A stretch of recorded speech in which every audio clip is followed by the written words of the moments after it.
Hello everyone, myself Dr. Noorja. I am Associate Professor of Political Science from MS College Bikaner.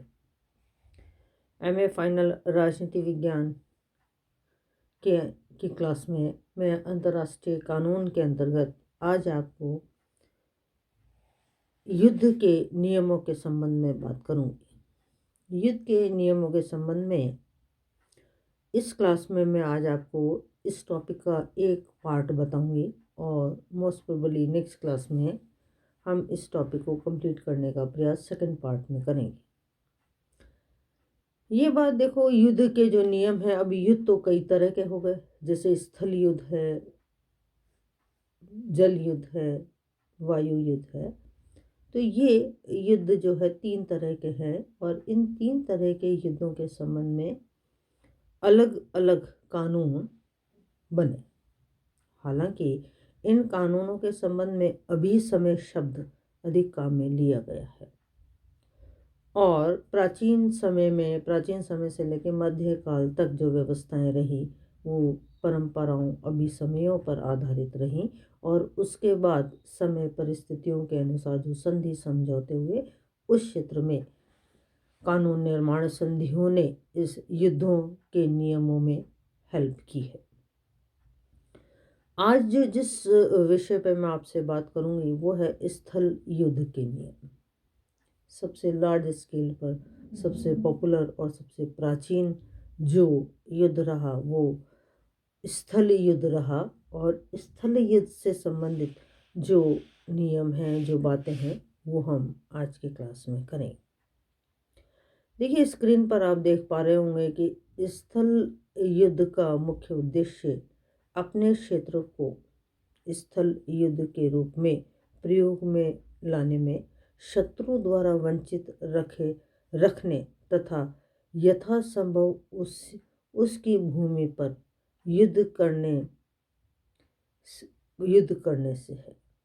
स्थल युद्ध सेना के द्वारा लड़ा जाता है जिसमें पैदल सेना के अलावा कवचधारी, तोपखाना तथा अन्य यूनिट सम्मिलित होती है।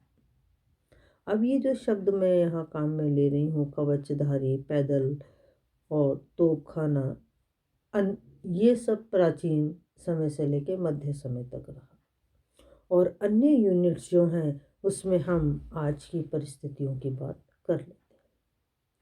अर्थात स्थल युद्ध जो है उसका उद्देश्य तो ये होता है कि युद्ध करना है, पर प्रयास ये होता है कि उस युद्ध में वो अपने क्षेत्र के स्थल को प्रयोग में लाने में शत्रु द्वारा वंचित रखने तथा यथासंभव उसी की भूमि पर युद्ध लड़ने से है, यानी अपना क्षेत्र बचाए और उसके क्षेत्र में युद्ध करे। ठीक है, इसी में हम एक और बात पढ़ते हैं, वो ये है कि स्थल युद्ध का मुख्य कार्य राष्ट्र को बाह्य आक्रमणों से सुरक्षित रखना और आंतरिक शांति और सुरक्षा की स्थापना में सरकार की सहायता प्रदान करना है। अर्थात स्थल युद्ध जो है वो सरकार को आंतरिक व्यवस्था में भी हेल्प करता है। स्थल युद्ध कैसे लड़ा जाए, कौन सी बातें इसमें सही हैं, कौन कौन सी बातों को सम्मिलित किया गया, कौन सी बातों को निकाल दिया गया, इन सारी चीज़ों को लेकर कुछ व्यवस्थाएं विद्यमान हैं और उन्हीं व्यवस्थाओं के अंतर्गत मैं आप स्क्रीन पर देख रहे होंगे स्थल युद्ध के नियमों के संबंध में व्यवस्था।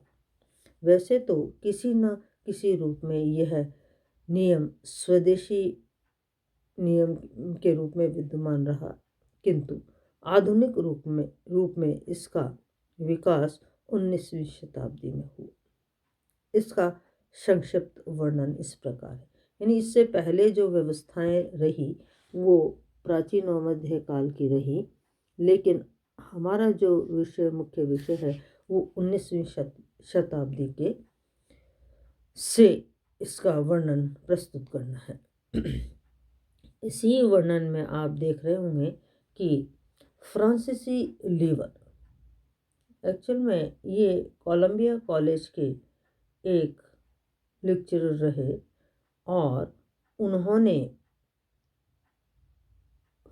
स्थल युद्ध के संबंध में कुछ बातों को स्पष्ट किया और इन बातों को 24 अप्रैल 1863 को संयुक्त राज्य अमेरिका की सरकार द्वारा प्रकाशित किया गया। इसमें युद्धमान राष्ट्रों के लक्षण तथा विशेषताएं वर्णित की गईं और इसमें कहा गया कि प्राय राज्य में नियमित सेवाएं वैध योद्धा मानी जाती हैं और इसमें कुछ और शर्तों के साथ जैसे छापामार दस्तों, स्वयं सेवक दलों तथा नागरिक सेवाओं को भी वैध माना है। यानी फ्रांसीसी लीवर ने जो बातों को रखा उस बातों में वैध योद्धा की बात मानी गई कि वैध योद्धा कौन है। तो उसमें उन्होंने कहा छापामार जो दस्ते हैं वो स्वयंसेवक दल और नागरिक सेनाओं को वैध माना। इसके लिए उन्होंने कुछ बातों को, 3 बातें आपको स्क्रीन पर नजर आ रही होंगी, वो उन्होंने स्पष्ट की। इनका नेतृत्व उचित रीति से किया जाए, यानी ये छापामार दस्ते, स्वयंसेवक दल और नागरिक सेना, इनका नेतृत्व उचित रीति से किया जाए। सेकंड, वो कहते हैं कि ये कुछ निश्चित विशेष चिन्ह धारण करें ताकि उनको दूर से पहचाना जा सके। ठीक है। इसी में वो तीसरी बात कहते हैं कि ये खुले रूप में शस्त्र धारण करें और इनकी लड़ाई युद्ध के नियमों तथा प्रथाओं के अनुकूल हो। ठीक है। तो ये बात यहाँ स्पष्ट है कि फ्रांसीसी लीवर ने सबसे पहले 19वीं शताब्दी में इस क्षेत्र में कंट्रीब्यूट किया और उन्होंने कहा कि इनकी लीडरशिप सही रीति से हो, इन्हें कुछ विशेष चिन्ह धारण करें ताकि इनकी पहचान दूर से हो और इन्हें शस्त्र धारण करें और ये कानूनों और प्रथाओं के अनुसार अपनी लड़ाई लड़ें। ये स्थल युद्ध के नियम फ्रांसीसी लीवर द्वारा बताए गए। इसी क्रम में आप देख रहे होंगे कि इन तीनों आवश्यक स्थितियों के साथ विभिन्न समूहों ने स्थल युद्ध संबंधी संधि समझौते हुए और इन संधि समझौतों के अंतर्गत कुछ प्रथाएं विकसित हुई। इन प्रथाओं ने स्थल युद्ध के नियमों के बारे में हमें स्पष्ट जानकारियां दी। इसी के अंतर्गत जिनेवा अभिसमय 1864 में जिनेवा जो अभिसमय था उसने क्या किया कि युद्ध में घायलों की स्थिति को सुधारने के लिए Switzerland, Belgium, Denmark, France, Italy, Holland, पुर्तगाल, प्रशिया आदि राज्यों के साथ एक समझौता किया और उस समझौते को जिनेवा अभिसमय के नाम से जाना जाता है। इस अभिसमय के अंतर्गत युद्ध के समय रोगियों की गाड़ियां सैनिक अस्पतालों तथा अस्पतालों में काम करने वाले कर्मचारियों को तटस्थ माना जाएगा। अर्थात स्थल युद्ध के नियम में ये बात सम्मिलित कर दी गई 1864 में कि इन चीज़ों को युद्ध से अलग रखा जाएगा। ठीक है। इसी में एक दूसरी चीज़ आप अपने स्क्रीन पर देख पा रहे होंगे, वो ये है कि सेंट पीटर्सबर्ग की घोषणा 1899।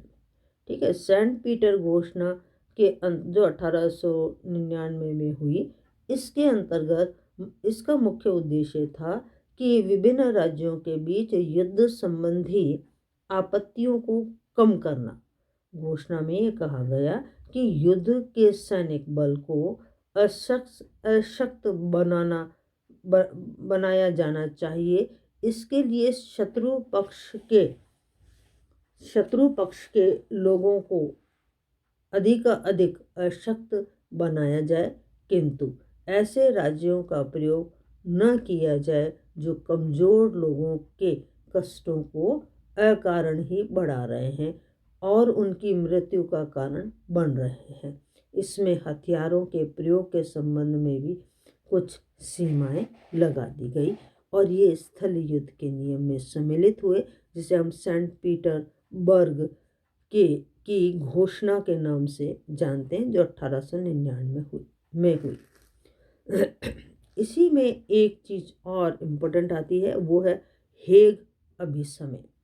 ये 1907 में हुआ। इस अभिसमय में स्थल युद्ध की विधियों व परंपराओं का उल्लेख किया गया। युद्ध के उन उपकरणों का निषेध किया गया है जो विनाशकारी और दुखदायी हों। अकारण युद्ध तथा विनाश पैदा करने वाले राज्यों, प्रक्षेपास्त्रों एवं जहरीले पदार्थों पर रोक लगाई गई। प्रथम विश्व युद्ध में इन्हीं नियमों का व्यापक रूप से उल्लंघन हुआ था। ठीक है, ये हुआ हमारा हेग सम्मेलन 1907 का। उसके बाद आप देख रहे होंगे कि एक और स्क्रीन पर आपको नज़र आ रहा है जिनेवा अभिसमय, जो 1949 में हुआ। 1949 के जिनेवा अभिसमय में युद्ध बंदियों के साथ व्यवहार, युद्धरत सेना के घायलों तथा बीमारों की व्यवस्था, जहाज डूबने पर बचे सैनिकों की स्थिति और युद्ध के समय नागरिक जनों के संरक्षण के संबंध में 8 जून को यह अभिसमय पारित किया गया और इस अभिसमय के अंतर्गत प्रोटोकॉल में, इस अभिसमय के प्रोटोकॉल में जिन बातों को सम्मिलित किया गया वो इस प्रकार था कि किसी सशस्त्र संघर्ष में संघर्ष के पक्षकारों द्वारा युद्ध के ढंग या साधन चयन करने का अधिकार असीमित नहीं है। इसमें दूसरी बात बताई गई कि ऐसी प्रकृति के सशस्त्र पक्षेपास्त्र तथा युद्ध के ढंग तथा सामग्री को अत्यधिक या अनावश्यक कष्ट पहुंचाना निषेध है। फिर इसी में कहा गया कि युद्ध के ऐसे ढंग या साधन जिनका आश्रय प्राकृतिक पर्यावरण की काफ़ी अधिक क्षेत्र में फैले हुए तथा दीर्घकालीन नुकसान पहुंचाना है तो वो भी निषेध है। यह 1949 के जिनेवा अभिसमय में इन बातों को रखा गया। उपरोक्त सभी अभिसमय और सम्मेलन में स्थल युद्ध के अनेक नियमों का विकास किया गया, जिनका विवरण हम इस प्रकार से देख सकते हैं। इसमें देखो कि युद्ध की चेतावनी, वैध युद्ध, ठीक है, युद्ध की चेतावनी और वैध युद्ध। वो कहते हैं कि युद्ध की चेतावनी होनी चाहिए और अंतर्राष्ट्रीय कानून प्राचीन काल से ही इस नियम को मान्यता दिए हुए है। अतः युद्ध की चेतावनी सबसे पहले हो। वैध युद्ध यानी जो उसके सैनिक हो उसी के माध्यम से युद्ध लड़ा जाए। वैध सैनिकों में भाड़े के सैनिक जो हैं वो सम्मिलित न किए जाएं। ये इसके अंतर्गत बताए गए हैं। इसी में देखो आप अपनी स्क्रीन पर देख पा रहे होंगे कि युद्ध की प्रणालियाँ कौन कौन सी होती हैं। इसे संभवतः हम अगली कक्षा के अंतर्गत लेंगे। आज के लिए इतना, धन्यवाद।